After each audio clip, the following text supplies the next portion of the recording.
ಗಂಗಾ ನದಿಯನ್ನು ಕ್ಲೀನ್ ಮಾಡಲಿಕ್ಕೆ 300 ಕೋಟಿ ಕೊಟ್ಟಂಥವ್ರು ನಾವಲ್ವಾ? ಸೊ ಒಂದೇ ಒಂದು ನಿಮಿಷ ಹೇಳಿಬಿಡ್ತೆ ಸರ್, ಒಂದು ನಿಮಿಷ ಹೇಳ್ತೆ. ರಾಮನಲ್ಲಿ ನಮ್ಮೆಲ್ರಿಗೂ ಸಹ, ನಾವು ಹಿಂದೂಗಳೇ, ರಾಮನಲ್ಲಿ ನಮಗೂ ಸಹ ಅವರ ಆದರ್ಶಗಳಲ್ಲಿ ನಂಬಿಕೆ ಇದೆ. ನಾವು ಯಾವತ್ತೂ ಸಹ ರಾಮನನ್ನು ಅಥವಾ ಕೃಷ್ಣನನ್ನು ನಮ್ಮ ರಾಜಕೀಯ ಕಾರಣಗಳಿಗೋಸ್ಕರ, ಚುನಾವಣಾ ಗೆಲ್ಲಕ್ಕೋಸ್ಕರ ಬಳಸ್ಕೊಳ್ಳೋದು ಇಲ್ಲ. ಯಾಕಂದರೆ ಜನತಾ ಪ್ರಾತಿನಿಧ್ಯ ಕಾಯ್ದೆ ಸೆಕ್ಷನ್ 123, ಜನತಾ ಪ್ರಾತಿನಿಧ್ಯ ಕಾಯ್ದೆ 1951 ಸೆಕ್ಷನ್ 123 ಎನಿ ಸಾರ್ಟ್ ಆಫ್ ಇಂಡ್ಯೂಸ್ಮೆಂಟ್, ದೇವರ ಹೆಸರಿನಲ್ಲಿ ಇಂಡ್ಯೂಸ್ ಮಾಡಿದರೆ, ರಿಲಿಜನ್ ಹೆಸರಲ್ಲಿ ಇಂಡ್ಯೂಸ್ ಮಾಡಿದ್ರೆ ಅದು ತಪ್ಪು, ಅಪರಾಧ ಅಂತೇಳಿ ಕಾನೂನೇ ಇದೆ. ಪಾಪ ಮೋದಿಯವರಿಗೆ ಇವೆಲ್ಲ ಅರ್ಥ ಆಗುತ್ತೆ, ಇದೆಲ್ಲ BJPನವ್ರಿಗೆಲ್ಲ ಅರ್ಥ ಆಗುತ್ತೆ, ಅಮಿತ್ ಶಾಗೇನೆಲ್ಲ ಅರ್ಥ ಆಗುತ್ತೆ. ಅವರು ಕಾನೂನನ್ನು ಕಿತ್ತಾಕ್ತೀವಿ, ಸಂವಿಧಾನನ ಕಿತ್ತಾಕ್ತೀವಿ, ತಿದ್ದುಪಡಿ ಮಾಡ್ತೀವಿ ಅಂತ ಹೇಳುವಂಥ BJPನವ್ರಿಗೆ ಎಲ್ರಿ ಅರ್ಥ ಆಗುತ್ತೆ?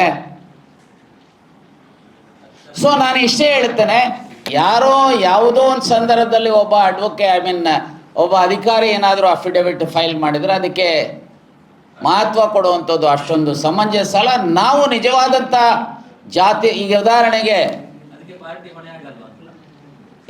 ಇಲ್ಲ ಯಾವುದೇ ಸಂದರ್ಭದಲ್ಲಿ ಪಾರ್ಟಿಯಲ್ಲಿ, ಈಗ ಒಂದೇ ಒಂದು ನಿಮಿಷ ಹೇಳ್ತೇನೆ, ಒಂದೇ ಒಂದು ನಿಮಿಷ ನಾನು ಹೇಳ್ತೇನೆ, ದಯಮಾಡಿ ನೋಡಿ. ನಮ್ಮ ಪಾರ್ಟಿಯ CWCನಲ್ಲೂ, ನ್ಯಾಷನಲ್ ಕಾನ್ಫರೆನ್ಸಲ್ಲೂ, ಸ್ಟೇಟ್ ಕಾನ್ಫರೆನ್ಸ್ಗಳಲ್ಲೂ ರಾಮನೇ ಇಲ್ಲ ಅಂತೇಳಿ ಎಲ್ಲಾದರೂ ರೆಸೊಲ್ಯೂಷನ್ ಮಾಡಿದ್ದೀವ? ಎಲ್ಲಾದರೂ ಅಧಿಕೃತವಾಗಿ ನಾವು ಆ ಸ್ಟ್ಯಾಂಡ್ ತಗೊಂಡಿದ್ದೀವ? ಇಲ್ಲ ಅಲ್ವಾ? ಇಲ್ಲ, ಯಾವುದು ಸರ್ಕಾರನೂ ಸಹ ಈಗಾಗಲೇ ಅದರ ಬಗ್ಗೆ ನಾವು ಸ್ಪಷ್ಟವಾಗಿ ಫೈಸಲಾಬಾದ್ ಕೋರ್ಟಲ್ಲಿ ಏನು ಹಾಕಿದ್ವಿ, ಅವತ್ತು ನಮ್ಮ ಸರ್ಕಾರನೇ ಇದ್ದಿದ್ದು. ರಾಮ ಇಲ್ಲ ಅನ್ನೋ ಆಗಿದ್ದರೆ ನಾವು ದೇವಸ್ಥಾನ ಓಪನ್ ಮಾಡ್ತಾ ಇದ್ವಾ? ಬಹುಶಃ ನನಗೆ ಇನ್ಫ್ಯಾಕ್ಟ್ ಅನೇಕ ಸಂದರ್ಭಗಳಲ್ಲಿ ಪ್ರಯತ್ನ ಮಾಡಿದ್ದೀನಿ ಯಾವ ಅಫಿಡೇವಿಟ್ ಅಂತ ಹೇಳಿ, ನನಗೆ ಇಲ್ಲಿವರೆಗೂ ಸಿಕ್ಕಿಲ್ಲ. ಇದು ಈ ರೀತಿ BJPನವರು ಸೃಷ್ಟಿ ಮಾಡಿರಬೇಕು ಅನ್ನುವಂಥದ್ದು ನನ್ನ ಭಾವನೆ.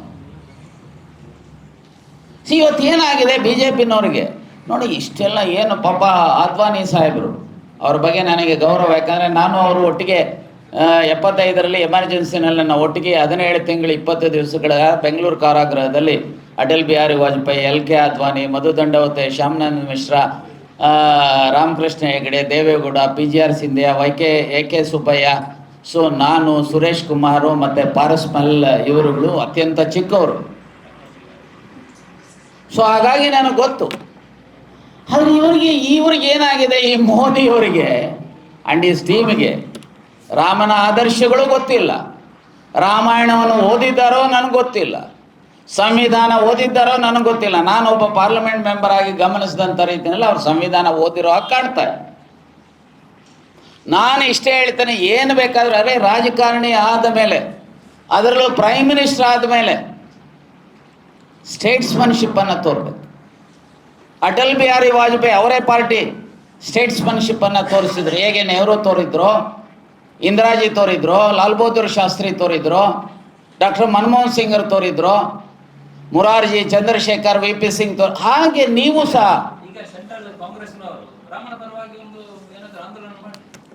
ನೋಡಿ. ಈಗಾಗಲೇ ಎಲ್ಲವನ್ನು ಸಹ ಕಾಂಗ್ರೆಸ್ನವರು ಅನೇಕ ಜನ ನಮ್ಮ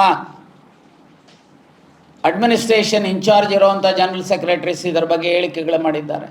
ರಾಹುಲ್ ಗಾಂಧಿ ಅವರು ಮಾಡಿದ್ದಾರೆ, AICC ಅಧ್ಯಕ್ಷರು ಖರ್ಗೆ ಸಾಹೇಬರು ಮಾಡಿದ್ದಾರೆ, ನಮ್ಮ ರಾಜ್ಯದ ಅಧ್ಯಕ್ಷರಾಗಿರುವಂಥವರು ಸಹ ಮಾಡಿದ್ದಾರೆ. ಎಸ್, ಇದನ್ನು ರಾಜಕೀಯ ನಾವು ಪರ ಹೇಳಿದ್ರು ರಾಜಕಾರಣ ಅಂತೀರಿ, ವಿರುದ್ಧ ಹೇಳಿದ್ರು ರಾಜಕಾರಣ ಅಂತೀರಿ.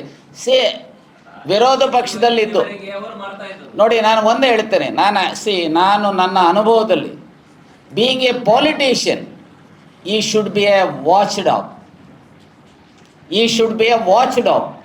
ಈ ದೇಶದಲ್ಲಿ ಯಾವುದೇ ಕ್ಷೇತ್ರದಲ್ಲಿ, whether it is economic issue, whether it is cultural issue, whether it is social issue, so ಎಲ್ಲಿ ಅನ್ಯಾಯ ಆಗುತ್ತೆ ಅದರ ವಿರುದ್ಧ ಧ್ವನಿ ಎತ್ತುವಂಥ ಕೆಲಸ ಮಾಡುವಂಥ ವಾಚ್ ಡಾಗ್ ಆಗಿ ಇರಬೇಕಾಗುತ್ತೆ. ಆ ವಾಚ್ ಡಾಗ್ ಕೆಲಸವನ್ನು ನಾವಿವತ್ತು ಮಾಡ್ತಾ ಇದ್ದೇವೆ. ಸೊ ನೀವೇನು ಹೇಳ್ತಾ ಇದ್ರೆ ಹೆಚ್ಚು ಪ್ರಯತ್ನ ಮಾಡಬೇಕು, ಬಹುಶಃ ಪ್ರಯತ್ನ ಮಾಡ್ತೇವೆ ಅನ್ನುವಂಥದ್ದನ್ನ ಹೇಳಲಿಕ್ಕೆ ಬಯಸ್ತೇನೆ. Thank you sir.